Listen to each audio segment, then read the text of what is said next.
How to fix Instagram direct messages not loading. Hello guys, so to fix the problem, just go to the settings on your phone and then just choose the apps manager on your phone and open it.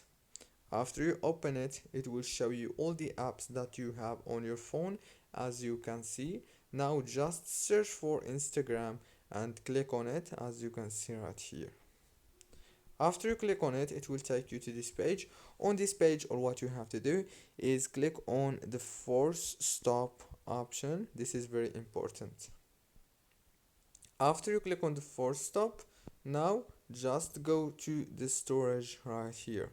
As you can see, I have more than 700 megabyte of the internal storage. Click on it.